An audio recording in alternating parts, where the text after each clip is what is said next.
दिल्ली में चल रहा है एजेंडा आज तक। आपको सीधे लिए चलते हैं महामंच पर। महाशक्ति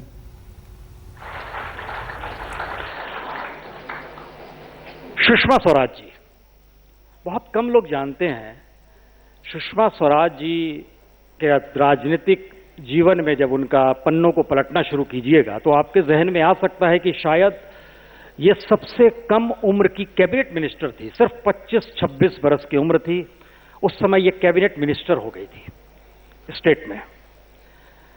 लेकिन हमें जहां तक याद आता है, जो जिक्र निकल कर आता है, राजनीति में इन्होंने कदम जयप्रकाश नारायण ने आशीर्वाद दिया था मेरे ख्याल से। सुषमा जी सही है ये? वहां से ये शख्सियत सोचिए निकलकर संघर्ष करते करते आज लोकसभा में अपोजिशन की लीडर है और शायद आने वाले वक्त में इस देश को एक नई राह दिखाने की स्थिति इसलिए है क्योंकि कमान इस देश में एक महिला को जब जब मिली है इस देश ने इतिहास रचा है। इंदिरा गांधी हमारे जहन में आ सकती हैं। और साथ ही ये भी बहुत कम लोग जानते होंगे कि शीला दीक्षित जी ने जिस तरीके से राजनीति के भीतर पड़ा, उत्तर प्रदेश की उथली जमीन पर महिलाओं को लेकर संघर्ष किया और यूनाइटेड नेशंस में भारत की नुमाइंदगी 1984 से 1989 तक की, उस दौर में महिला संघर्ष के मद्देनजर और वुमेन्स का स्टेटस क्या होना चाहिए, इन सारी चीजों को लेकर लड़ाई भी लड़ी। और महिलाओं के वर्किंग वुमेन को लेकर, अब आप सोचिए कि दिल्ली में जब ये थी और मिरांडा से पढ़ाई की और उसके बाद वर्किंग वुमेन्स की स्थिति और उनके रहने की स्थिति, इसको लेकर उन्होंने दिल्ली में लड़ाई लड़ी। तो तीन ऐसी शख्सियत आज हमारे साथ है। हमें लगता है कि आने वाले भविष्य की लकीर खींचने की कोशिश इस सेशन में कम से कम हम जरूर करेंगे, ये वादा है।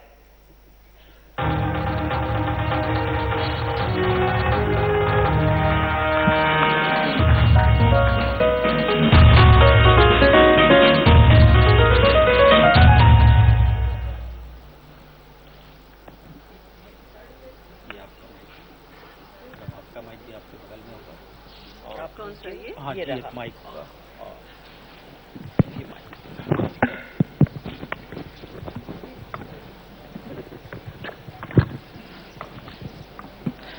सुषमा जी, बार बार जब इस आधी आबादी का सवाल आता है, इस देश के सियासी दल उलझ क्यों जाते हैं इस बात को लेकर कि दरअसल इस देश में जो राजनीतिक प्रक्रिया है उसमें हम अगर आधी आबादी के साथ खड़े हो गए, उनके हक में खड़े हो गए, तो शायद हमारा राजनीतिक समीकरण डगमगा जाएगा, या उन्हें लगता है जो राजनीतिक परिस्थितियां हैं वो शायद उनके अनुकूल नहीं रहेगी जो होना चाहिए भारतीय संस्कृति और सभ्यता के लिहाज से। आपको ऐसा क्या लगता है? नहीं प्रसून जी, महिलाओं के हक में खड़ा होना उन्हें लगता है कि उनके अपने विरोध में खड़े होने जैसा है। आपने देखा होगा कि जब पंचायती राज का सवाल आया तो ये प्रश्न नहीं उठा क्योंकि अपनी कुर्सियां सुरक्षित थीं, इसलिए पंचायती राज का बिल पारित हो गया। वहां 33% आरक्षण हुआ, बहुत से राज्यों ने उसे बढ़ाकर 50% कर दिया और केंद्र भी आज 50% करने की बात कर रहा है, उसमें भी आपत्ति नहीं होगी। लेकिन आपत्ति होती है जब संसद और विधानसभा की बात आती है, क्योंकि लगता है कि संसद में अगर हम ये बिल पारित कर देंगे और महिलाओं के हक में खड़े हो जाएंगे तो संख्या हमारी घट जाएगी, वहां अपनी कुर्सी दिखती है। ये एक बाना ओढ़ा जाता है राजनीतिक समीकरणों का, ये बाना ओढ़ा जाता है कि चीजें गड़बड़ा जाएंगी अगर महिलाएं आ जाएंगी। तो दिक्कत सबसे बड़ी है कि उनको लगता है कि उनका खुद का समीकरण गड़बड़ा जाएगा और वो आधी सीटें जब महिलाएं मलक लेंगी या 1/3 जब महिलाएं मलक लेंगी तो उतने पुरुष कम हो जाएंगे। इसलिए बहुत बार मजाक में वो ये कहते हैं जब महिला बिल आता है तो कि अरे भाई अपने आत्महत्या पर हस्ताक्षर करने जा रहे हो क्या, ये तो सुसाइडल नोट है, विमेन बिल नहीं। और इस तरह की चर्चा होती है। तो ये बाकी सारे ओढ़े हुए बाने हैं, लेकिन असलियत यह है कि उनको अपनी कुर्सी जाती दिखती है। शीला जी, क्या ये माना जाए कि हमारा समाज जो घर के भीतर है वही संसद के अंदर है, कुछ वैसी दृष्टि है, वही विधानसभा में है, कुछ ऐसा समाज है हमारा? मेरा ख्याल है इच्छा की कमी है। क्योंकि खासकर अब कोई ऐसा भेदभाव पढ़ाई में या लिखाई में या कामकाज में महिलाओं से के प्रति नहीं होता है। हमने एक बहुत बड़ा स्टेप दिल्ली में उठाया था कि हमने म्यूनिसिपैलिटी में 50% महिलाओं को रिजर्वेशन दिया। बड़ा सोच हुआ, चिंतन हुआ, बहस हुई, समझा गया, लेकिन हमारी पार्टी ने उसको कदम को उठा ही लिया। और आज मैं समझती हूँ कि ये 50% देना, पहले तो ये था कि पता नहीं इतनी महिलाएं मिलेंगी या नहीं मिलेंगी, और फिर ये था कि कुछ कर पाएंगी या नहीं कर पाएंगी। हमारा तजुर्बा उसमें ये रहा है कि उन्होंने काम अच्छा करा, शायद कहीं कहीं जगहों पे अपने मर्दों से बेहतर किया है, और ये जो खौफ था कि महिलाएं मिलेंगी या नहीं मिलेंगी, वो खौफ भी दूर हो गया। तो ये तो कदम लेने का साहस होना चाहिए। और माफ़ करिएगा, मैं ये कहना चाहती हूँ कि वो साहस महिलाओं में है, पुरुषों में नहीं है।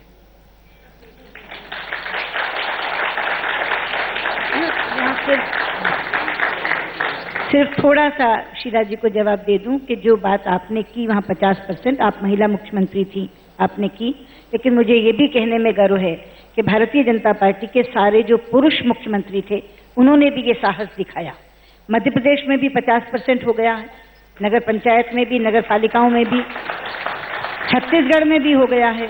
नीतीश कुमार जी ने एनडीए में बिहार में भी कर दिया है, धूमल जी ने हिमाचल में भी कर दिया था, उत्तराखंड में खंडूरी जी ने भी कर दिया था। तो वो सारे पुरुष भी थे। सवाल यही है कि वो साहस सब पुरुषों ने दिखा दिया, क्योंकि नीचे से उनको समर्थन मिल गया। आपने महिला मुख्यमंत्री के नाते दिखाया, मैं बहुत धन्यवादी हूँ आपकी और आपको शाबाशी भी देती हूँ, लेकिन ये साहस तो पुरुषों ने भी दिखाया। हम बात कर रहे हैं जो अभी तक नहीं हुआ, और वो है संसद और विधानसभाओं के लिए। वहाँ पुरुषों की वही मानसिकता है जिसके बारे में मैंने आपसे बात की। ये बहुत रोचक बात सामने निकल कर आई। वृंदा जी, जितने भी आंदोलन हुए हैं, या मेरे ख्याल से आपको भी हमने अक्सर सड़क पर ही देखा है, मुट्ठी तनी हुई, नारे लगाते हुए, और किसी भी मुद्दे को लेकर, और चाहे वो जेपी के दौर का आंदोलन हो, वीपी के दौर का आंदोलन हो, या हाल में अन्ना के दौर में, महिलाओं की शिरकत हर जगह रही है। सवाल एक ये जहन में खाली आ रहा है, क्या संसद के भीतर और विधानसभा के भीतर पुरुष सत्ता उन्हें रोकती है, या पुरुष की मानसिकता हावी हो जाती है कि संघर्षशील महिलाएं ज्यादा हैं, कहीं उनके हाथ में अगर कमान आ गई तो फिर आने वाले वक्त में झटके में वो पूरी धारा बदलनी पड़ेगी, जो धारा पे सवार होकर अभी हम लोग यहाँ तक पहुंचे हैं। मैं ये कहना चाहूँगी कि जो हमारे देश की पॉलिटिक्स है, वो देश की अन्य स्थानों पर वो जो भेदभाव है महिलाओं के प्रति, वो रिफ्लेक्ट हो रहा है हमारे पॉलिटिक्स में भी, और पॉलिटिक्स उसको अफेक्ट करती है। मिसाल के तौर पर आप किसी भी क्षेत्र में देखिए, संविधान की जो प्रावधान है वो इक्वालिटी की है, लेकिन आप सब जगह देखिए पुरुष प्रधानता तो प्रधान है मानसिकता, तो उसके खिलाफ निश्चित रूप पर आज औरतें रेजिस्ट कर रहे हैं। विशेषकर जो नई पीढ़ी की लड़कियां आ रहे हैं वो चुनौती दे रहे हैं, वो कह रहे हैं हम तुम्हारी ये घिसा पिटा स्टीरियोटाइप बिल्कुल बर्दाश्त नहीं करेंगे। एक बैकलैश भी हो रहा है उनके खिलाफ, लेकिन एक राजनीतिक दृढ़ता की जो जरूरत है, एक राजनीतिक दृढ़ता के अभाव में मैं आपको बता सकती हूँ, राज्यसभा में हमारे और भी बहनें यहाँ बैठी हैं, मतलब इतनी जबरदस्त संघर्ष के अंदर हम लोग इस बिल को पारित करवाए 2010 में। अब आप देखिए, राज्यसभा से लोकसभा तक 5 मिनट का भी रास्ता नहीं है, 3 साल लग गए। अभी आखिरी सेशन में कह रहे हैं कि हम बीएससी में उसका हम लिस्टिंग कर रहे हैं, लेकिन हमें मालूम है कि कान इधर से पकड़ो या उधर से, ये बिल राजनीतिक अभाव के कारण, क्योंकि जो पुरुष की जो क्षमता है, पावर का खेल है ये, और कुछ नहीं है, ये पावर है। आज एक एमपी के पास जो पावर है, एक एमएलए के पास जो क्षमता है, ये कोई छोड़ सकते हैं क्या? Empowerment of women in politics means disempowerment of men. ये भी दोनों चीजें साथ साथ चलेंगे। जब तक उसको डिसएम्पावर नहीं करोगे उस क्षमता को, तब तक एक आम औरत कैसे आएगी? और आज जो पैसा का जो खेल चल रहा है पॉलिटिक्स में, जो करोड़पति आ रहे पॉलिटिक्स में, आप लोग कहते प्रॉक्सी पॉलिटिक्स, एक औरत करेगी क्या? जो एक आप में से अगर कोई पॉलिटिक्स में आना चाहे, किसी पार्टी को ज्वाइन करके आएंगे, मैं अपनी पार्टी को बाहर रख रही हूं, आज पूरे चुनाव में आप देखेंगे सबसे जो साधारण मुख्यमंत्री देश का वो मानिक सरकार है त्रिपुरा का, बहुत साधारण। लेकिन आज पॉलिटिक्स में आने के लिए जो पैसा का खेल है, जो कॉर्पोरेट, आप मैं जानती हूँ आप में से बहुत कॉर्पोरेट रिप्रेजेंटेटिव्स भी यहाँ है, लेकिन जब आप लोग डायरेक्टली पॉलिटिक्स में आते हैं, जिस पैसे के बल पर खड़े होते हैं, I mean unless a woman has a lot of wealth, आपके कहने का मतलब है कि बहुत मुश्किल है। नहीं, ये मतलब एक ये भी निकाला जाए कि एक ईमानदाराना पॉलिटिक्स शुरू हो जाएगी उसके बाद? जी, ईमानदाराना पॉलिटिक्स शुरू हो जाएगी उसके बाद महिलाओं के। देखिए, मैं तो नहीं कहती हूँ कि मैं कोई बायोलॉजिकल उसके आधार पर एक औरत में सब गुण है, मैं ये कतई नहीं कहना चाहती हूँ। लेकिन मैं ये कह रही हूँ कि जब आपकी संविधान में एक प्रावधान है इक्वालिटी की, तो पॉलिटिक्स उससे क्यों बाहर रहेगा? लोग कहते मेरिट, अरे मेरिट आप दिखाइए, मेरिट कहाँ नहीं है औरतों में। लेकिन आप लोग अपनी क्षमता को इस्तेमाल करने के लिए डीमेरिट करवा रहे हैं। इसलिए पहले पुरुष को डिसएम्पावर कर, क्योंकि सीट्स तो कितने हैं, सीट्स तो नहीं बढ़ा सकते हैं ना, 542 या 543 सीट है लोकसभा में बस, तो उसमें आपको खाली करना पड़ेगा। खाली कौन करेगा, ये सवाल है। खाली पहले करो, खाली करने के सीखो, और उसके बाद फिर we can talk about democracy. But I don't think this is men-women issue. I think it's a straight issue of democracy. ये जनवाद का सवाल है। औरत और मर्द के झगड़े तो हो ही सकते हैं, लेकिन ये जो है ना, ये डेमोक्रेसी का सवाल है, जनवाद का सवाल है। पर हमला हो रहा है जो औरतों को मेरिट के बावजूद भी बाहर रख रहे हैं। ओके सुषमा जी, ऐसा क्यों ये महसूस होता है कि पार्लियामेंट का एक ही कमेंट आज भी महिला आरक्षण के साथ टंग गया है, और वो कमेंट था परकटी शब्द इस्तेमाल किया गया था? क्या ये माना जाए कि जो महिलाएं पॉलिटिक्स में कदम रखना चाह रही हैं, आ रही हैं, आंदोलन कर रही हैं, उनकी पकड़ उस जमीन पर नहीं है जिसका जिक्र इस शब्द के साथ किया गया, या फिर इंटेंशनली इस शब्द को लाकर ये बताने की कोशिश की गई कि महिलाओं के भीतर भी एक लकीर खींची जा सकती है? देखिए, ये शब्द अपने आप में बहुत आपत्तिजनक था और आज तक हमको खलता है। जहां तक सवाल है महिला नेतृत्व का, 33% पर ही वैसे तो विकसित हो गया था, लेकिन जब से 50% ज्यादा राज्यों में हुआ है, आप देखेंगे कि हर दूसरी नगर पालिका की अध्यक्ष महिला है, हर दूसरे नगर निगम की महापौर महिला है, हर दूसरे गांव की सरपंच महिला है, और ये देश के बहुत राज्यों में है। इतना बड़ा और इतना व्यापक महिला नेतृत्व विकसित हुआ है कि आपको एक संसद के लिए 12 लाख मतदाताओं में से केवल एक महिला उम्मीदवार चाहिए। विधानसभा में आपको 1.5 लाख मतदाताओं में से एक महिला चाहिए, और इतना बड़ा नेतृत्व विकसित है कि आप कहते हैं कि वो एक नहीं मिलेगी, 1.5 लाख में एक नहीं मिलेगी, 12 लाख में एक नहीं मिलेगी। और ये वो विकसित नेतृत्व है जो वहां बैठ करके निर्णय प्रक्रिया में भागीदार है और स्वयं निर्णय ले रही हैं। जो अध्यक्षाएं हैं नगर पालिकाओं की, जो महापौर हैं नगर पालिकाओं नगर निगमों की, वो स्वयं निर्णायक प्रक्रिया में उनकी मुखिया हैं। अगर वो मेयर जीत सकती है डायरेक्ट इलेक्शन में, तो एमपी क्यों नहीं जीत सकती, एमएलए क्यों नहीं जीत सकती? नहीं। तो इसलिए नेतृत्व का अभाव नहीं है। जो परकटी, मैं उसी में कह रहा हूं कि परकटी महिलाएं आएंगी, ये परकटी शब्द जो लाया गया उसका अर्थ ये था कि संभ्रांत वर्ग की महिलाएं। हम दूसरे हिस्से से देखते हैं। एक मिनट, ये बड़ा जी आप बताएं कुछ उसमें। नहीं आप बोलिए पहले। हमारे जहन में इसलिए ये बात आई, पिछले दिनों एक यौन शोषण का मामला आया और हमने देखा कि शोमा चौधरी एक शब्द का इस्तेमाल कर रही थी बार बार, नारीवादी फेमिनिस्ट। इसको बार बार कह रही थी कि मेरा नजरिया जो है, मैं अपने नारीवादी सोच के हिसाब से सोच रही थी, और अंग्रेजी में वो फेमिनिज्म कह रही थी। हम एक चीज नहीं समझ पाए कि एक महिला के साथ यौन शोषण हुआ है, एक महिला उसकी मैनेजिंग एडिटर है, और वो कानून से इतर फेमिनिज्म वाले शब्द को क्यों बार बार सामने लेकर आ रही है, इसकी क्या वजह थी? नहीं, मैं इसमें कुछ कह सकती हूँ सुषमा जी। मैं कह रही हूँ, देखिए, इंडिविजुअल्स पर अगर हम लोग बहस को लेकर आ जाएंगे तो वो ठीक नहीं रहेगा। आप एक केस की और उस केस के अलग अलग पहलू है, इस पर हम जरूर बात करें, लेकिन किसी एक व्यक्ति जो यहाँ मौजूद नहीं है उसके बारे में हम लोग सब तीनों बैठकर टिप्पणी करें, मुझे नहीं लगता है बहुत उचित होगा। मैं देखिए उस केस के एक बात बहुत स्पष्ट करती हूँ, ये केस जो है, जो पुलिस ने जो केस दर्ज किया है, it is a case of rape.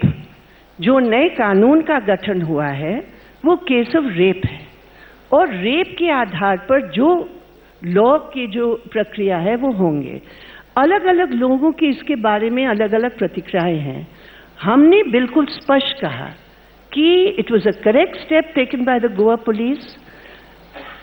आज दिक्कत क्या है कि sexual harassment at work place का जो बिल है, आप लोग हैरान होंगे इस बात को सुनकर कि अभी तक रूल्स तैयार नहीं हुए। कितने महीने पहले आप देखिए, आप सब, हम लोग सब उसको पारित किए, आज तक रूल्स तैयार नहीं हुए, इसलिए गजेटेड हुआ, रूल्स नहीं है तो उसको अमल में लाने में बहुत दिक्कतें हैं। तो रूल्स नहीं है, इसलिए विशाखा जजमेंट आज भी लागू करना पड़ेगा। उसके आधार पर मैनेजमेंट या एम्प्लॉयर को अगर एक कॉग्निजेबल ऑफेंस है, उनकी दायित्व कानूनी बनता है सुप्रीम कोर्ट जजमेंट के तहत उनको रिपोर्ट करना पड़ेगा। तो इसलिए वो कोई भी विचारधारा से अपने को डिफेंड करे, हकीकत यह है कोई भी employer in a cognizable offence like rape, sexual harassment की जो ऑफेंस है, वृंदा जी, इसका जिक्र का मतलब यह था कि दुनिया ने फेमिनिज्म मूवमेंट देखा है, but why reduce it to an individual? I think it goes beyond that, doesn't it? I mean this case shows up the whole system as being so rotten. तो आप इसको केवल एक व्यक्ति पर लाकर छोड़ दें। व्यक्ति महत्वपूर्ण नहीं है, हम उसके खाली उसके नब्ज को पकड़ना चाह रहे हैं कि आज भी इस देश में महिला दिवस के दिन, 8 मार्च के दिन, आज भी जो लोग जमा होते हैं महिलाओं के आरक्षण के मुद्दे। देखिए, जो अक्यूज्ड है वो तेजपाल है, जो रेपिस्ट है वो है, and he has to face the law. Those who have not implemented the law, उनके ऊपर जो कुछ होना चाहिए वो होगा, लेकिन फोकस वही होना चाहिए जहां होना चाहिए। ये मेरा पॉइंट है। वृंदा जी, आई वुड लाइक टू से one thing. Law is one thing, law तो है और होना चाहिए प्रोटेक्शन के लिए। What about societies? What about the respect and protection that society must give to its women folk? To my mind, उसमें तब्दीली, उस नज़र में तब्दीली भी आनी चाहिए। और लॉ तो है ही है, कानून मर्डर के लिए भी है, पर मर्डर्स रुके तो नहीं। तो क्यों, कैसे मर्डर्स रुके, कैसे महिलाओं की इज्जत बढ़े, कैसे सोसाइटी में उनको प्रोटेक्शन दिया जाए। मौके मिलते हैं, और जहां जहां महिलाओं को मौके मिले हैं, उन्होंने पुरुषों से कम काम करके नहीं दिखाया। चाहे वो बैंकिंग सेक्टर हो, चाहे वो पॉलिटिक्स हो, चाहे वो साइंस हो, टेक्नोलॉजी हो, हवाई जहाज उड़ाना हो, पुलिसमैन होना, कोई भी चीज। मौका अगर जो घर में या समाज में यही शुरू होगा कि महिलाएं तो डिफरेंट है, फिजिकल डिफरेंस है, लेकिन क्षमता और शक्ति और इच्छा कि महिला को कमजोर मत समझिए। मेरा सिर्फ इतना कहना है। हम उस सवाल को जरा आगे बढ़ाएं, लेकिन एक चूंकि आपने एक जिक्र किया, आप जब 1984 से 89 तक यूनाइटेड नेशंस में जो मुद्दे उठा रही थी, उस वक्त जो आपके जहन में इशू उस समय जो आते थे, कम से कम हिंदुस्तान के परिप्रेक्ष्य में, और तकरीबन अब हम लोग 20-30 साल आगे आ गए हैं, आपको क्या लग रहा है, कोई अंतर आया है? देखिए, मैं बताती हूँ, जब मैं यूनाइटेड नेशंस को रिप्रेजेंट कर रही थी, the women's commission Delhi Hindustan की तरफ से, इंदिरा जी थी उस वक्त बिगिनिंग में प्राइम मिनिस्टर। तो वहाँ पर बहुत सारी जो ये कमेटी की, इंक्लूडिंग द अमेरिकन कमिटीज की महिलाएं कहती थी कि I asked them a simple question कि भाई आप लोगों के यहाँ, हमारे यहाँ तो प्रधानमंत्री बन सकती हैं, लेकिन आप लोगों के यहाँ कोई सोचता भी नहीं है कोई प्रेसिडेंट ऑफ अमेरिका बने। तो उनका सवाल जो वृंदा जी ने एक तरीके से उठाया, उनका हमेशा जवाब ये रहता था कि महिलाएं इसलिए नहीं आगे आती हैं क्योंकि उनको पैसा नहीं मिलता है। And I am telling you the words of जो डेलीगेशन की हेड थी, उन्होंने कहा कि उनको कोई पैसा ही नहीं देगा इसलिए महिलाएं आती नहीं है सामने। अब ये बताइए, ये 20th सेंचुरी के अमेरिका की बात कर रही हूं।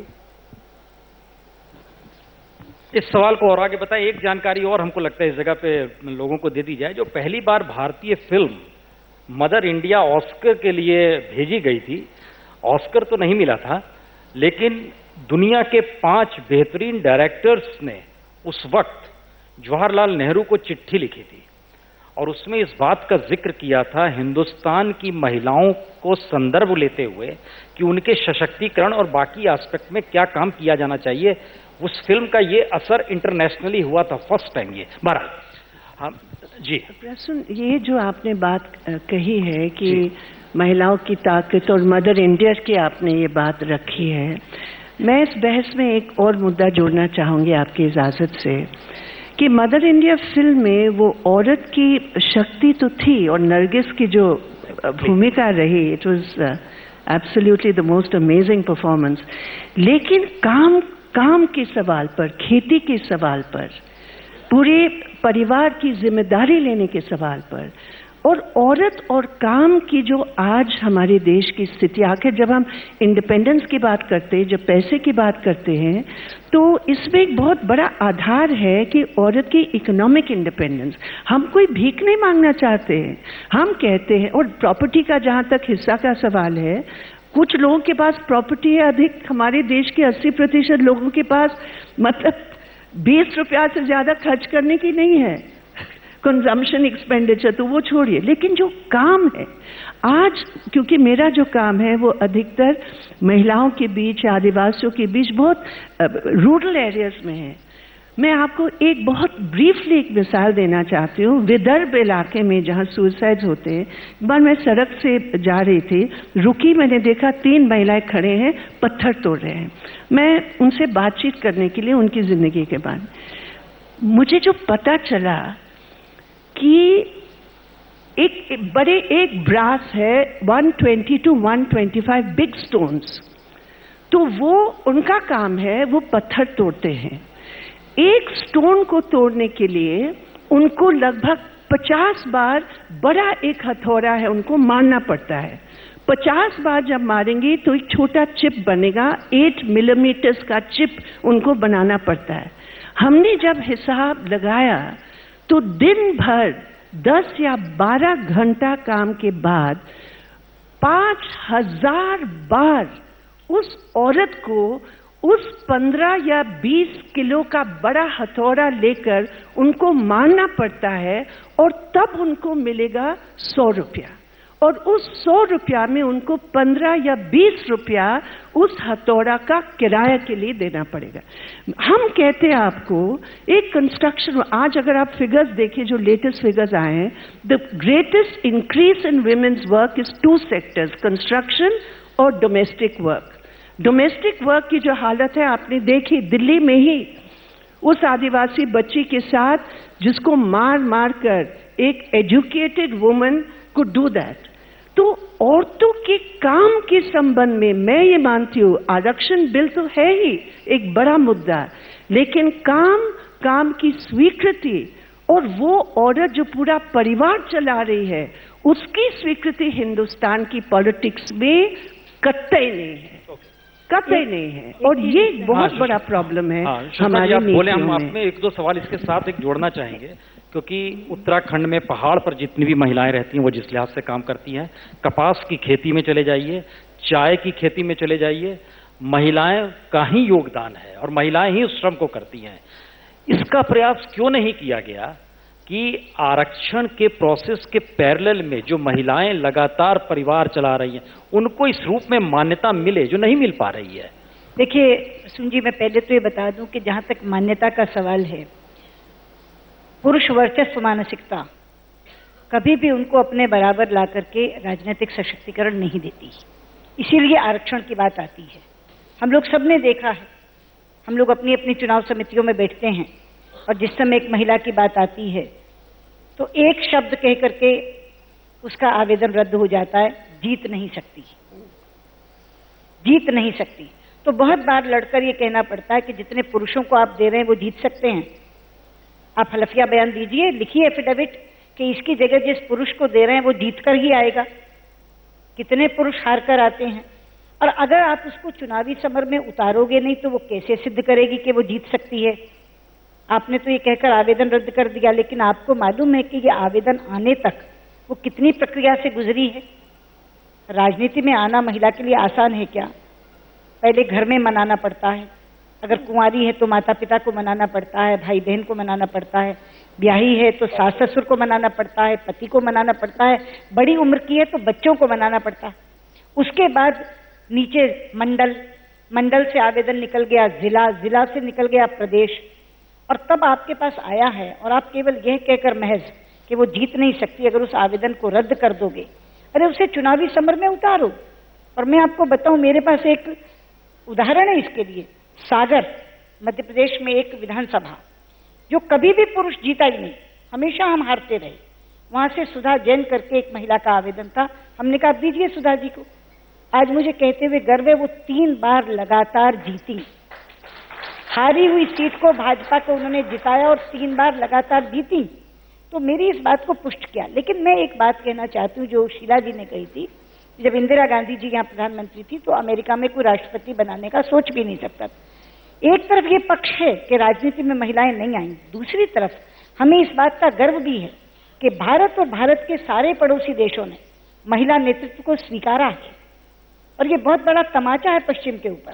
श्रीलंका में भंडार नायके बनी, चंद्रिका कुमार तुंगे बनी, पाकिस्तान में बेनजीर भुट्टो बनी, बांग्लादेश में शेख हसीना बनी, खालिदा जिया बनी, इंडिया में स्वयं इंदिरा गांधी जी बनी, और यहाँ तक के बर्मा में, म्यांमार में आंग सान सू की आंदोलन की सबसे बड़ी प्रणेता बनी। तो यहाँ संघर्ष भी किया है महिलाओं ने और नेतृत्व भी दिया, उस नेतृत्व को पुरुष ने स्वीकारा।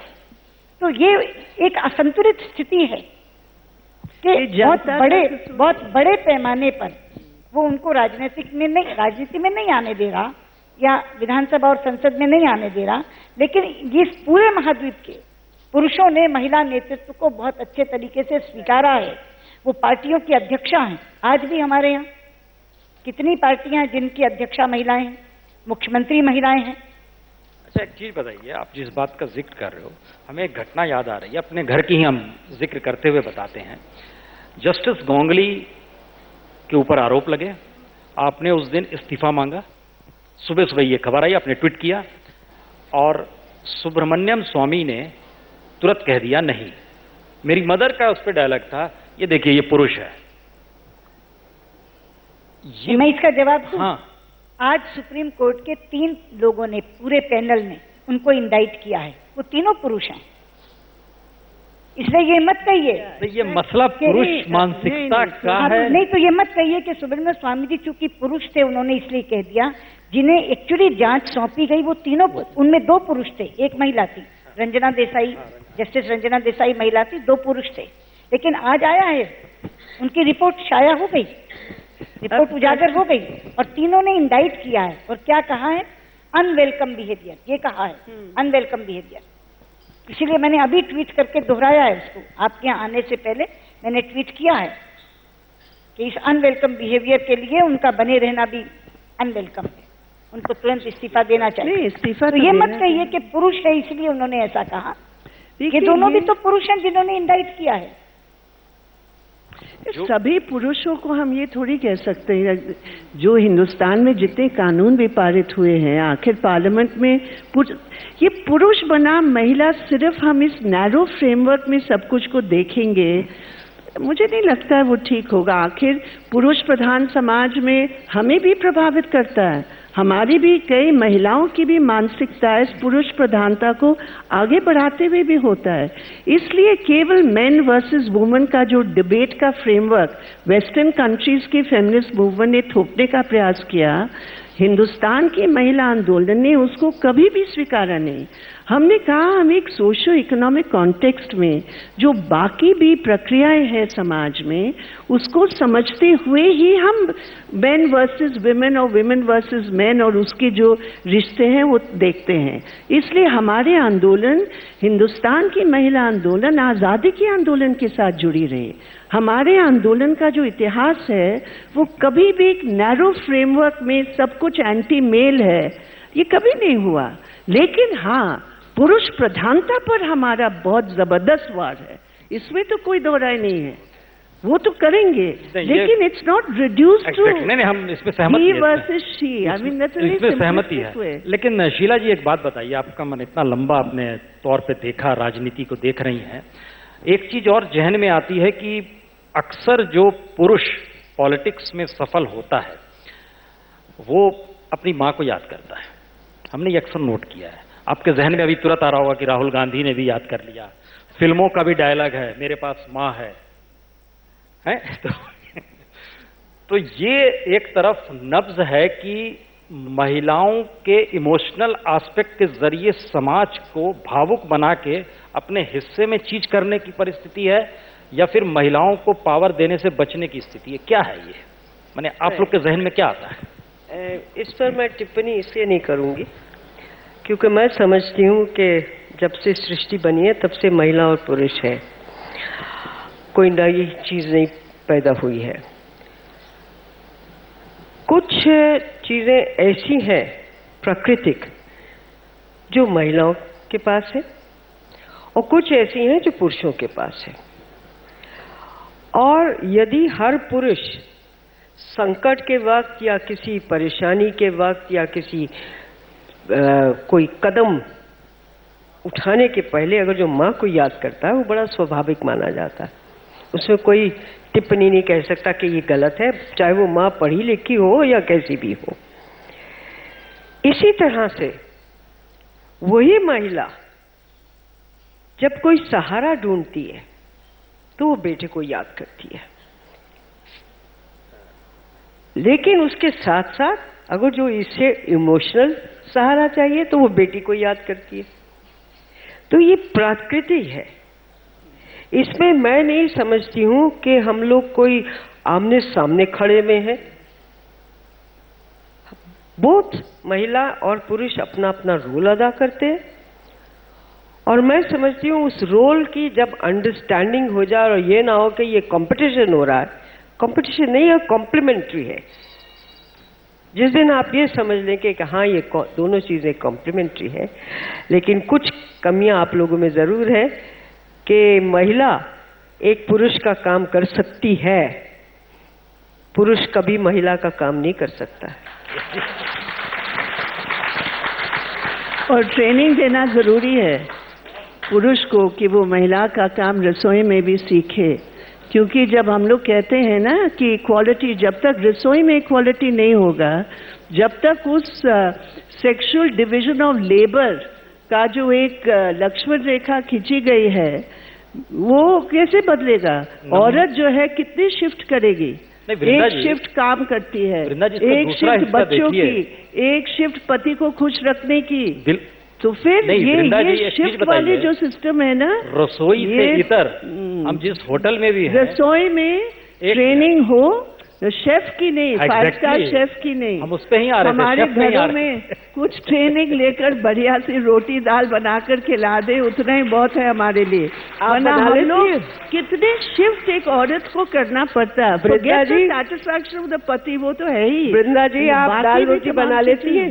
मैं क्यों नहीं बनाती हूँ? बहुत अच्छे। अरे मैं लूची भी आपको सुनिए मैं आपको बंगाल की लूची आलू दम भी खिला दूंगी, लेकिन मौका हम इंतजार करेंगे। लेकिन एक बात मैं कहना चाहती हूँ प्रसून जी, जो शीला जी ने प्रकृति की बात की और उसमें उन्होंने कहा माँ बेटा को याद करती है सहारा के लिए और बेटी को याद करती है इमोशन के लिए। शीला जी, मैं आपकी बहुत बातों से बिल्कुल सहमत हूँ, लेकिन इस बात से मैं बिल्कुल सहमत नहीं हो पा रही हूँ, क्योंकि ये अगर हम लोग समझे तो फिर कभी भी सन प्रेफरेंस कल्चर को हम दूर नहीं कर पाएंगे। देखिए बुढ़ापे में, क्योंकि मैं आपको बता रही हूँ, तो बुढ़ापे में पूरा सहारा वो औरत देती है। और ये जो कल्चर है, बेटी के घर हम नहीं जा सकते, बेटी के घर जाना तो हमारे संस्कृति के खिलाफ है भाई, ये तो पराया धन है, इसलिए पराया धन के घर पे हम कैसे जाएंगे। ये जो कल्चर है ना, जब तक हम लोग जड़ों से इसको उखाड़ के फेंकेंगे नहीं, उसका लास्ट परिणाम है डाउरी, उसका परिणाम है फीटिसाइड, उसका परिणाम है सेक्स रेशियोज नीचे आना। इसलिए मैं ये मानती हूँ, जो लड़कियां हैं पढ़े लिखे, आज जो लड़कियां जो काम कर रही हैं और जो नहीं भी पढ़े लिखे और काम कर रही है, वो पूरा सहारा अपने माँ बाप की है। आज वही सहारा है, आज वही बैसाखी है। मैं तो बिल्कुल ये मानती हूँ। और मेरे घर में 5 लड़कियां हैं और मैं हमेशा उन्हीं को याद करती हूँ। बुढ़ापा आ गया भैया, बैसाखी तुम ही हो, अब लेकर मुझे चलो, ये मैं जरूर याद करती हूँ। ये सवाल को जरा सा और आगे हमको लगता है बढ़ाना चाहिए ना, अपने शेफ की बात की। एक चीज मैं जोड़ दूं, जो कहा शीला जी ने, उन्हें प्रकृति की बात की। मुझे तो लगता है कि मैं प्रकृति के प्रति बहुत आभार व्यक्त करना चाहती हूँ कि उसने मुझे नारी बनाया, क्योंकि मैं ऐसा महसूस करती हूँ कि नारी को प्रकृति ने जिन शक्तियों से संपन्न किया है, उसमें वो सब दिया है जो पुरुष को दिया है, लेकिन उससे एडिशनल भी दिया है, ममता दी है। साहस पुरुष के बराबर है, लेकिन ममता उसके साथ आकर के उसके व्यक्तित्व को बहुत ही अलग बना देती है। इसलिए प्रकृति ने हमें उन तमाम चीजों से संपन्न किया है, शारीरिक क्षमता में, बौद्धिक क्षमता में, नेतृत्व की क्षमता में, जो सब पुरुष में है। लेकिन पुरुषों को कहीं ना कहीं कमी रखी है, जो महिलाओं में है वो पुरुषों को नहीं दिया है। इसलिए मैं तो बहुत ज्यादा शुक्रगुजार हूँ ईश्वर की कि उसने मुझे नारी के रूप में पैदा किया है। सुषमा जी, इसका एक मतलब यह भी निकल रहा है कि एक लड़ाई और लड़नी है। अगर शेफ वो रसोई में काम नहीं करता है, लेकिन किसी सार्वजनिक जगह पर काम करता है और शेफ के तौर पे करता है, तो उसको वहां पर पेमेंट होता है। क्योंकि जो हम फेमिनिज्म का जिक्र कर रहे थे, पूरा फेमिनिस्ट मूवमेंट इस आधार पर टिका हुआ था कि महिलाओं के श्रम का कहीं ना कहीं उस इकोनॉमी का हिस्सा बनना चाहिए, एग्जैक्टली बनना चाहिए। हम इसलिए उसका जिक्र फेमिनिज्म पे आ रहे थे। क्या ये माना जाए कि हिंदुस्तान में जो एक आरक्षण की मांग करते हुए महिलाएं सड़क पे हैं, अब उन्हें यह भी समझना होगा कि पहले जितनी महिलाएं जो श्रम जहां जहां कर रही है, उसकी अब कीमत तो अब देनी शुरू करो।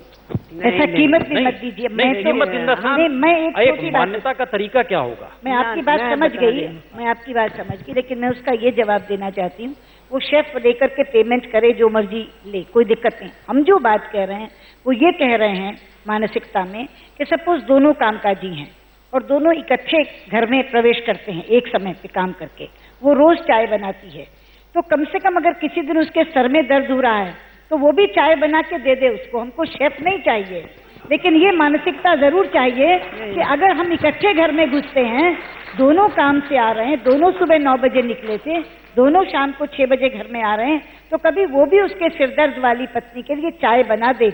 इतना तो कम से कम रहम उसके मन में होना चाहिए। हम उस इक्वालिटी की बात कर रहे हैं। आपको ये सुखद अनुभूति घर में हुई है जी? आपको ये सुखद अनुभूति घर में हुई है? नहीं, ये इसकी मुझे आवश्यकता इसलिए नहीं पड़ी कि ना वो बनाते ना मैं बनाती हूँ। प्रसून जी, एक बात है, उसके साथ एक कल्चर भी जुड़ गया है। अगर एक पुरुष अपनी वाइफ के और अपने घर के काम करते हैं या कुछ सेंसिटिव एटीट्यूड पब्लिक में भी दिखाते हैं, तो ये आमतौर पे बात होती है, अरे ये तो जोड़ू का गुलाम है। ये उनकी जो मैस्क्यूलिनिटी एक प्रश्न बन जाता है। भाई हम मैस्क्यूलिन तब बनते हैं, मर्द तब बनते हैं जब हम पीते हैं, शराब पीकर घर जाके रुद्र मचाते हैं, या हम औरत को ऑर्डर करते हैं अपने तमाम गेस्ट के सामने, वो हमारी इज्जत बनती है। ये एक कल्चर, विशेषकर हमारे पूरे हिंदी भाषी क्षेत्र में अगर आप देखें कि जिस तरह ये मैस्कुलिनिटी, मतलब एक मर्द की जो क्वालिटीज होना चाहिए, उसमें क्वालिटी ये है कि वो कितना तानाशाह बन सकता है घर में और अपनी औरत और बच्चों के साथ।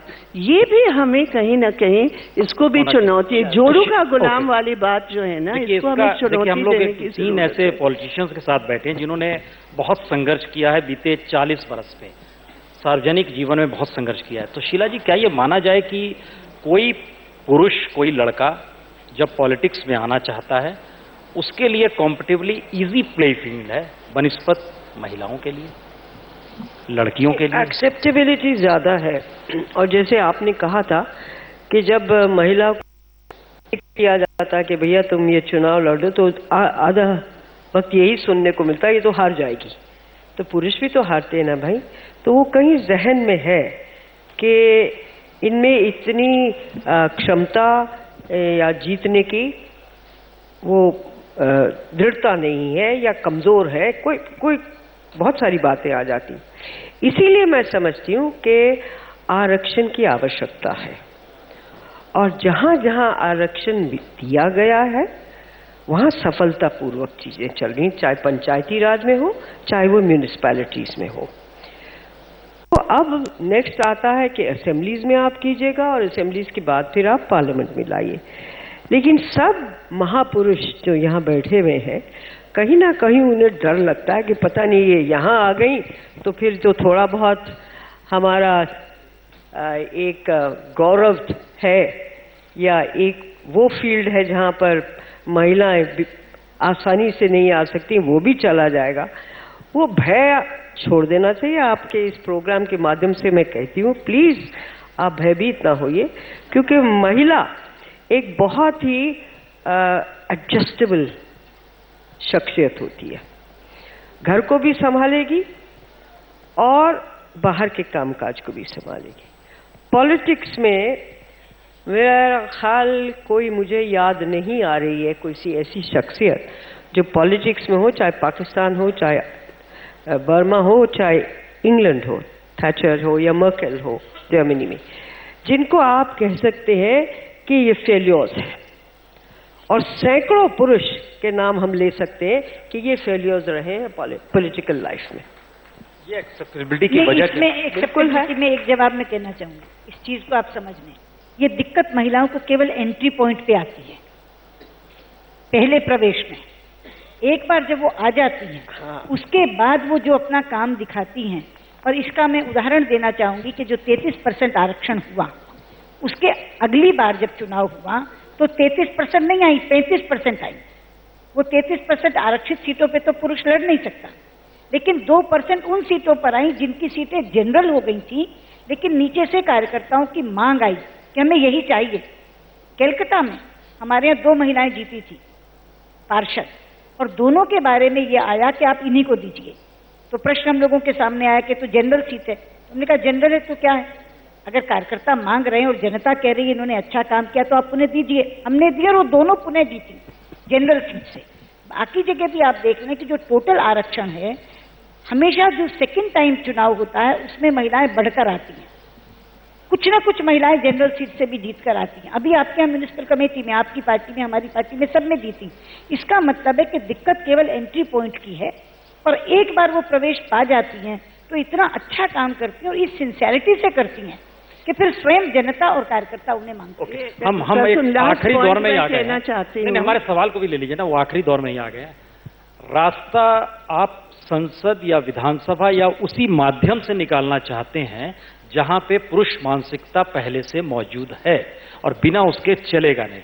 हम यहां पर आ रहे हैं, रास्ता क्या है, कैसे निकलेगा रास्ता, जो तरीका अभी तक अपनाया गया। एक एक करके आएंगे। जी बोले। मैं कहूंगी एक ही रास्ता है, जो भी दल, जहां तक हमारे है लेफ्ट का जो भी हमारी ताकत है, हम विमेंस रिजर्वेशन बिल इसी सत्र में पारित करने के लिए हम पूरे जोर लगाएंगे।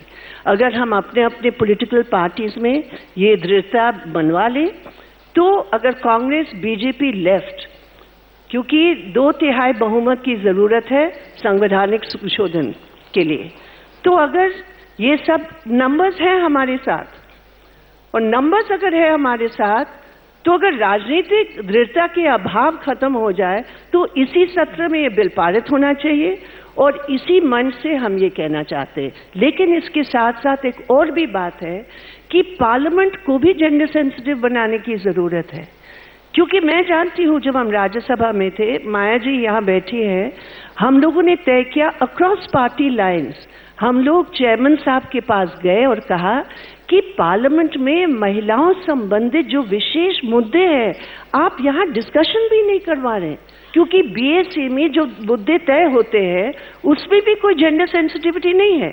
तो imagine Sheila ji, all the parties, women MPs, हमने दस्तखत करवा के दिए लेकिन वो हुआ नहीं। तो पार्लियामेंट भी तो जो वहां अभी मौजूद है स्ट्रक्चर, वो भी तो महिलाओं के बारे में एक बात बताइए, इससे पहले पॉलिट ब्यूरो में हाँ, कितनी महिलाएं रही हैं? हम तो कहते हैं, इसमें कोई दो राय नहीं है कि हमारी अपनी पार्टी में भी हम लोगों ने बहुत संघर्ष किया, पुरुष और महिला दोनों मिलकर हमने संघर्ष किया कि हर स्तर पर महिलाओं की हिस्सेदारी को बढ़ाना अनिवार्य है। और हमें खुशी है इस बात की कि पिछले 15 साल में ग्रास रूट लेवल से लेकर पॉलिट ब्यूरो तक उसमें सुधार हुआ, लेकिन फिर भी इनएडिक्वेट है, फिर भी इनएडिक्वेट है। शीला जी, क्या उपाय क्या है? उपाय क्या है? क्योंकि हम लोग बार बार उस मानसिकता से टकरा रहे हैं जहां पर पुरुष मानसिकता है। उपाय इसका यही है कि एक तो पहले मैं समझती हूँ कि जिस दिन पॉलिटिकल पावर मिल गई महिलाओं को तो अल्टीमेट हो जाएगा। अभी तक तो भैया आप ट्रेनिंग भी नहीं पा लीजिए, सब जॉब्स वगैरह में कुछ ऐसी दिक्कत नहीं है, बैंकिंग वगैरह में और कॉर्पोरेट सेक्टर में महिला बहुत अच्छा कर रही हैं अपने सशक्तता से। लेकिन मेरा ख्याल जो भय है और वो सब भाइयों में है, आप में भी होगा कि बड़ा प्यार से किसी दिन किसी दिन जिस दिन इनको पार्लियामेंट में जगह 33%, 40%, 50% मिल गई तो आप लोगों का पत्ता कट जाएगा। इसलिए मेरे ख्याल अंत में ये जो वृंदा जी बार बार कह रही हैं, सुषमा जी ने भी उसका संकेत किया कि we want political equality of chance. Sushma ji, आपकी तरफ देश बड़े ध्यान से देख रहा है। आने वाले वक्त में हमें लगता है आपको कुछ उपाय बताने चाहिए। मैं पहले तो आपको ये कहूं कि आपका प्रश्न है कि क्या आप रास्ता आरक्षण के माध्यम से निकालना चाह रहे हैं। मेरा पहले तो ये कहना कि केवल राजनीतिक भागीदारी का रास्ता, बाकी कहीं वो आरक्षण की मोहताज नहीं है। अगर आप देखें, पुलिस में वो अपने आप आई, आर्मी में वो अपने आप आई, एयरफोर्स में वो अपने आप आई, नेवी में वो अपने आप आई, हिमालय पर चढ़ गई बिना आरक्षण के, अंतरिक्ष में उड़ गई बिना आरक्षण के। बिल्कुल बिल्कुल, कोई जगह उसने आरक्षण नहीं मांगा। तो जहां तक अपने संघर्ष, अपने साहस और अपनी योग्यता पर जाने का सवाल था, वहां उसने आरक्षण कतई नहीं मांगा। वो पुरुषों के साथ कंधे से कंधा मिलाकर के चल रही है। और कितने नाम में गिना दूं वो चीजें जो उसके लिए वर्जना के क्षेत्र माने जाते थे, अंतरिक्ष और हिमालय रोहण जैसे, वो वहां भी सफल हो गई। अपना नाम उसने कमा लिया, अपनी पहचान उसने बना दी, केवल राजनीतिक भागीदारी के इसलिए क्योंकि टिकट वितरण पुरुषों के हाथ में है। इसलिए आरक्षण की बात आती है, क्योंकि टिकट वितरण पुरुषों के हाथ में है, इसलिए राजनीतिक भागीदारी में आरक्षण की आवश्यकता है। वरना हर जगह वो अपने साहस और योग्यता से उसने अपना स्थान बना दिया। वो बिल्कुल आरक्षण की मोहताज नहीं है। लेकिन जहां टिकट वितरण पुरुषों के हाथ में, वहां आरक्षण नहीं हो पाएगा। आप बार बार उस पुरुष पे आ रहे हैं। हमें लगता है हमारे साथ कुछ महिला एंकर्स चूंकि 2 दिन से संभाले हुए थे यहाँ कमान, उनके सवाल हमको लगता है पूछने का मौका देना चाहिए जो हमारे साथ रहे। जी मैम, दिस क्वेश्चन इज, आप में जो भी आंसर करना चाहे, जो मेन पार्टीज हैं, जो 2 मुख्य पार्टीज हैं जो कि वुमेन्स रिजर्वेशन को अपोज कर रही हैं, उनका ये कहना है कि वो इसलिए ऑपोजिशन में है क्योंकि उनको लगता है कि सिर्फ एक एलीट क्लास, जो परकटी महिलाएं हैं, वो इसका बेनिफिट लेंगी। पर आपको लगता नहीं है कि इन दोनों पार्टीज में ही बहुत एक तरीके का हिपोक्रेसी है? क्योंकि इनमें से एक पार्टी है जिन्होंने अपनी जो मुख्यमंत्री हैं उत्तर प्रदेश के, उनकी वाइफ को उनकी कंस्टिट्यूएंसी से इलेक्शन लड़वाया और अब वो एमपी हैं, और दूसरी हैं जिन्होंने जब उनके मुख्यमंत्री जेल में चले गए तो उनकी पत्नी को मुख्यमंत्री बना दिया। तो एक तरफ आप कह रहे हैं कि एलीट क्लास की महिलाओं को इस तरह से इंस्टॉल नहीं करना चाहिए, जो निचले वर्ग की महिलाएं हैं उनको मौका मिलना चाहिए, और आप एग्जैक्टली वही चीज खुद करते हैं जब आपकी बात आती है। इस बात का जवाब मैंने सबसे पहले दिया था जब यही प्रश्न पुण्य प्रसून जी ने किया था प्रकटी महिलाओं वाला, कि एक ओढ़ा हुआ बाना है, ये सही नहीं है। और पहले तो इस शब्द पर मैंने कहा कि हमें बहुत आपत्ति है इस शब्द पर, प्रकटी महिलाओं पर, लेकिन असलियत ये है कि उनको लगता है कि महिला आरक्षण हो जाएगा तो 1/3 सीटें महिलाओं को चली जाएंगी जो पुरुषों को खाली करनी पड़ेंगी। इसीलिए वो इसे सुसाइडल कहते हैं, विमेन बिल नहीं बल्कि अपनी आत्महत्या का बिल बताते हैं। नहीं, मैं उसका और थोड़ा बात बढ़ाती हूँ। देखिए, अभी अगर आप यूपी का देखें, इस वक्त यूपी में इस बार 2012 के चुनाव में सबसे अधिक संख्या में महिलाओं असेंबली में आए, और उनमें से 35 महिलाएं आए, और उनमें से 20 महिलाएं समाजवादी पार्टी की थे, और वो सभी महिलाएं उन्हीं वर्गों के हैं जो आम समाजवादी पार्टी की बेस है। जो ओबीसी रिजर्वेशन की बात हम भी कहते हैं, सामाजिक सवालों पर हमें सेंसिटिव होना जरूरी है, लेकिन ये तो तय बात है कि जिस सीट में कोई जातिगत समीकरण है, जिसके आधार पर आप एक विशेष जाति के एक विशेष पुरुष को खड़ा कर रहे हैं, वो समीकरण तो नहीं बदलेगा। फर्क क्या होगा कि एक ओबीसी पुरुष की बजाय आपको एक ओबीसी महिला को देना पड़ेगा। तो इसलिए ये जो एक बात है वो केवल बहाना है, इसमें कतई ये कोई सवाल ही पैदा नहीं होता है कि महिलाओं के आने से केवल एक विशेष वर्ग की महिलाएं आएंगे, ये हो ही नहीं सकता है। और ये हमारे अपने जो सामाजिक एनालिसिस है जो इस समय सीट्स है उससे स्पष्ट है। इसलिए ये केवल बहाना है, दूसरे के कंधों पर बंदूक चलाओ भैया और make sure you stick with your seat, बस इसके अलावा कुछ नहीं है। जरा ऊंचा बोलिए।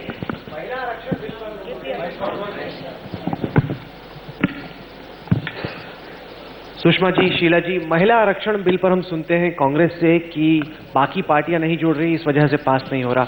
बीजेपी से भी हम यही सुनते हैं कि हम तो पक्ष में हैं लेकिन बाकी पार्टियां नहीं जुड़ रही, इस वजह से पास नहीं हो रहा। 2014 के चुनाव बहुत नजदीक हैं, ऐसा क्यों नहीं कांग्रेस और बीजेपी ये करती कि चलिए संसद में पास होना हो, 33% सीटें हम अपनी तरफ से महिलाओं को देंगे, ये हमारा वचन है।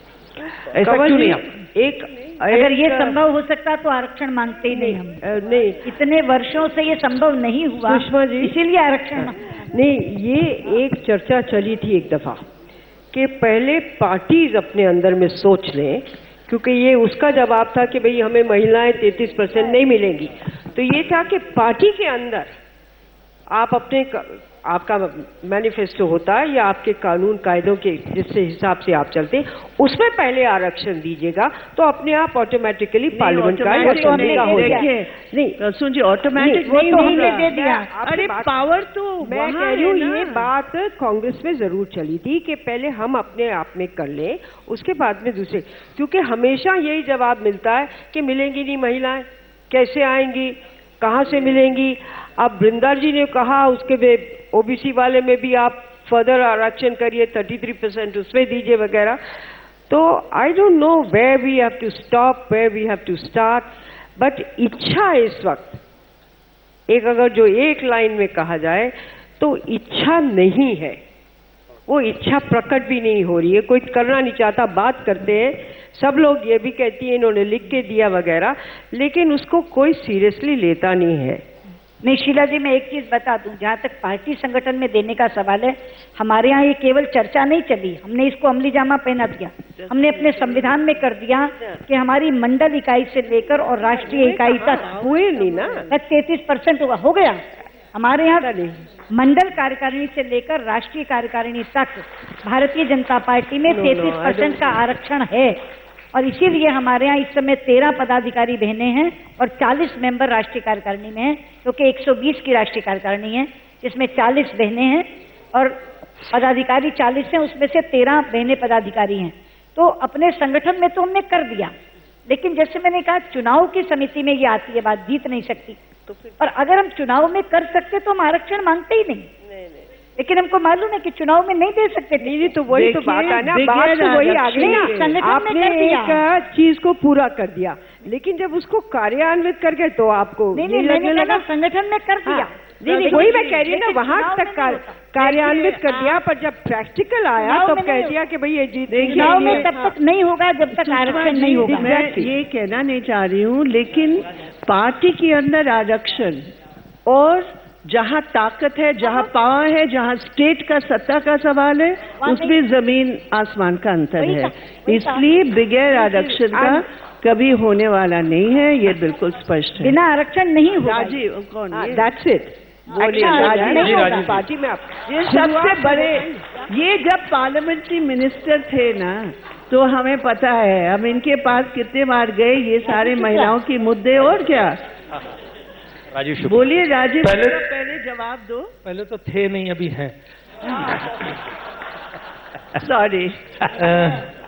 मैं इस बात से पूरी तरह सहमत हूं कि महिलाएं बहुत सक्षम हैं और किसी चीज में कम नहीं, और उनको पूरा जो है प्रतिनिधित्व तो मिलना चाहिए।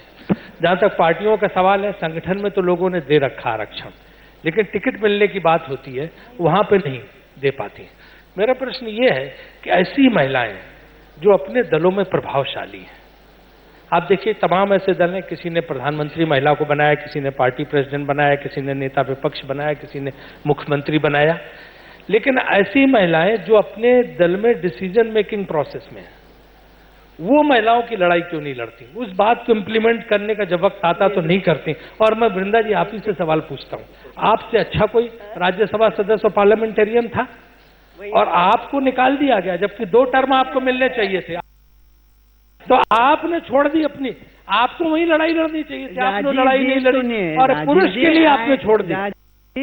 आई am very grateful to you, आपने मुझे एक ऐसे सर्टिफिकेट दिया, लेकिन जो आपका सवाल है ना, माफ कीजिए, कि जो महिलाएं ताकतवर पोजीशन में ये क्यों नहीं लड़ते हैं, आप अपनी प्रेसिडेंट से पहले पूछ लीजिए वो लड़ती है कि नहीं टिकट देने के लिए। इसलिए वो सवाल नहीं है।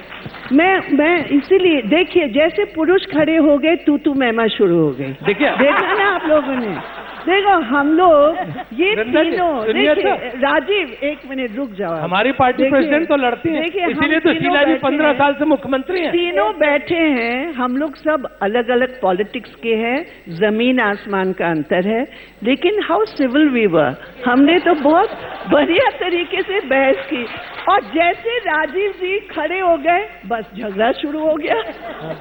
अब जैसे झगड़ा शुरू करवाया। सुषमा जी इतनी अच्छी नेता है, ये क्यों नहीं प्रधानमंत्री पद की उम्मीदवार होती है? फिर वही बात, ये खुद ही गिव अप कर देती, छोड़ देती है। देखिए राजीव जी, इसीलिए आप लोगों को जब तक हम डिसएम्पावर करके नहीं छोड़ेंगे ना, तब तक ये मामला का सही हल हो ही नहीं सकता। ये यहाँ केवल झगड़ा लगाने को आए हैं और सुनने नहीं आए हैं। जी प्लीज। मुझे तो यहाँ सिर्फ ये कहना है कि जब तक लेवल प्लेइंग ग्राउंड नहीं मिलेगी तो महिलाएं आ नहीं सकती। अगर महिलाओं को पार्टी में सुषमा जी या वृंदा जी या हमारी शीला जी लड़ भिड़ के टिकट भी दिला देंगी, तो वो पुरुष उनको पैसे के और मसल मनी पावर पे हरा देंगे। अगर महिला के सामने मुकाबला होता है, अब महिला के मुकाबले महिला ही खड़ी होती है, किसी भी वर्ग की हो, तो ही जीत सकती है। सवाल यहाँ पर लेवल प्लेइंग ग्राउंड का है, यहाँ अनलेवल ग्राउंड पे नहीं खेल सकते। ये तो राजीव जानते ही होंगे, लेवल प्लेइंग ग्राउंड होना चाहिए। नजमा जी, बात तो आपकी बिल्कुल सोले आना सही है। मैं आपको बताऊं, अगर मेरिट का देखा जाए तो औरतों की जो परसेंटेज पुरुष को हरा कर जो आई है ना, वो भी एक बहुत जबरदस्त एक इतिहास है हमारे देश के। हम सब आए, हम सब पुरुषों को हरा के आए, सभी पुरुषों को हरा के आए हैं। देखिए वही मैं कह रही हूँ। सुषमा जी, राजीव जी कह रहे हैं आपने उनके सवाल का जवाब नहीं दिया।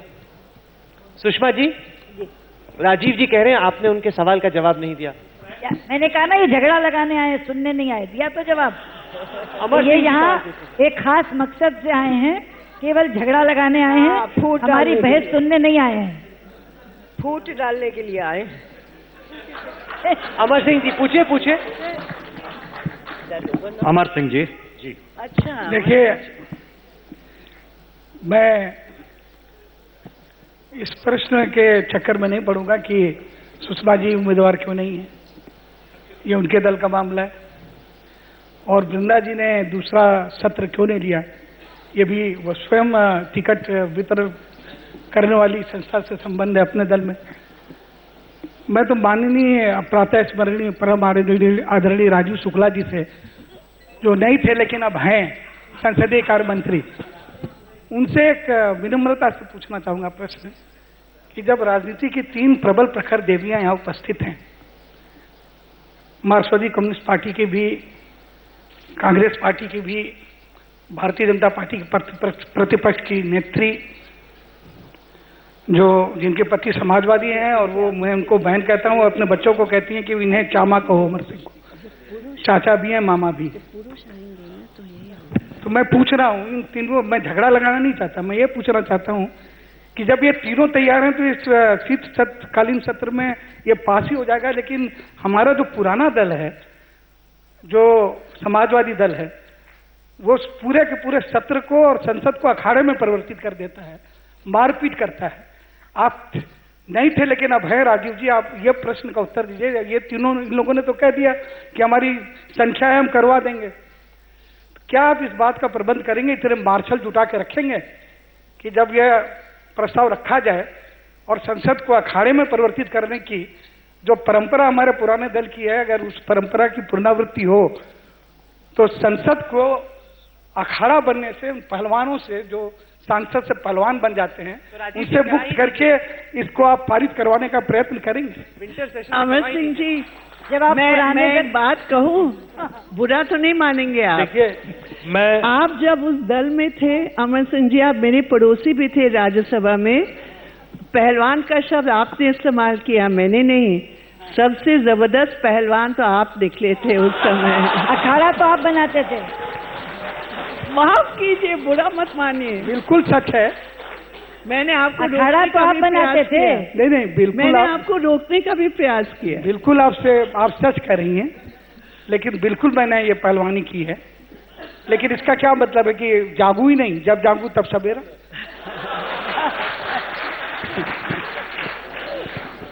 नहीं, इन्होंने प्रश्न अब अगर चाहती हैं कि मैं पहलवानी रहूं और पहलवान से मेरा शुद्धिकरण न हो और मैं सहज या सीधी राह पे चलना, राज्यसभा एक से मुश्किल बच के निकलना, कोई ये चाहे माने ना माने, बहुत है मुश्किल गिर के संभलना, तो अब लौट चले।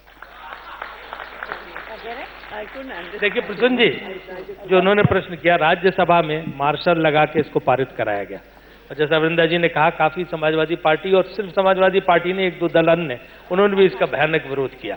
लोकसभा एक बड़ा सदन है और उसमें अगर आप खून खराबा और मारपीट के जरिए कोई चीज कराना चाहो तो मुझे नहीं लगता वहां संभव है। इसलिए ये कोशिश चल रही है सबकी कि कैसे सर्वानुमति बनाई जाए, कैसे सबको तैयार किया जाए, कोई ऐसा फार्मूला निकले कि सबकी सहमति सी हो जाए। जी, हमें लगता है कि जी आप तीनों ही महिला शक्ति के लिए बहुत जानी जाती हैं, बहुत सारी फायरी स्पीचेस देती हैं, पर थोड़ी हिपोक्रेसी नहीं आ जाती जब आप ही के पार्टी के लोग, और मैं उदाहरण देना चाहूंगी, सुषमा जी जो आपके प्राइम मिनिस्ट्रियल फेस हैं, जो कमेंट्स देते हैं कि 10 करोड़ की गर्लफ्रेंड, वृंदा जी आप ही के पार्टी के हैं, लास्ट टाइम ही बोला था, 3 दिन पहले MP रह चुके हैं जिन्होंने बोला था कि जीन्स पहनेंगी तो लड़कियां रेप इन्वाइट करेंगी। कांग्रेस से भी बहुत है, बट सडनली ये हिपोक्रेसी क्यों आ जाती है कि आपका जो अभी जो बोल रही है नो कमेंट्स हो जाता है? नहीं, मैंने तो बिल्कुल साफ कमेंट किया कि जो हमारे एक फॉर्मर MLA थे जिन्होंने इस प्रकार की टिप्पणी की, बहुत गलत की, और हमने उसका सार्वजनिक उसका बिल्कुल खंडन किया और हमारी पार्टी ने एक्शन लिया। देखिए, हिपोक्रेसी तब है जब हम किसी चीज को जस्टिफाई करना चाहते या डिफेंड करना चाहते, ये आप नहीं कह सकते हैं। सुषमा जी, आपने जब एक कमेंट नहीं दिया जब नरेंद्र मोदी जी ने किसी और औरत को 50 करोड़ की देखिए, गर्लफ्रेंड केवल बोला। एक इसकी बात नहीं है। मेरे से जब बात हुई तो यही हुई कि क्या आप सभ्य भाषा की पक्षधर हैं या आप दूसरी भाषा भी पसंद कर सकती हैं। तो एक बार नहीं 10 बार सार्वजनिक रूप में मैंने ये भूमिका ली है कि शालीनता और दृढ़ता परस्पर विरोधी नहीं है। आप आक्रामक से आक्रामक बात शालीन भाषा में कह सकते हैं, और मैं संसद के अंदर और संसद के बाहर सभ्य भाषा की पक्षधर रही हूं। ये एक बार नहीं 10 बार मैंने ये सार्वजनिक भूमिका ली है, 10 बार।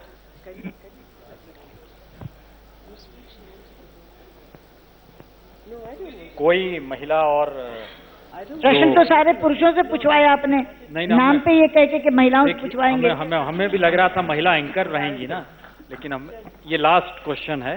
जी, मेरा सवाल आप तीनों से ही है। आप तीनों बहुत प्रतिभाशाली नेता हैं। हमारी जो आबादी भारत में महिलाओं की है वो ऑलमोस्ट आधी है, 50%, 49%। अगर मैं गलत नहीं हूं तो हम 33% पे क्यों अटके हुए हैं? Why not we demand 50%? Why 33%?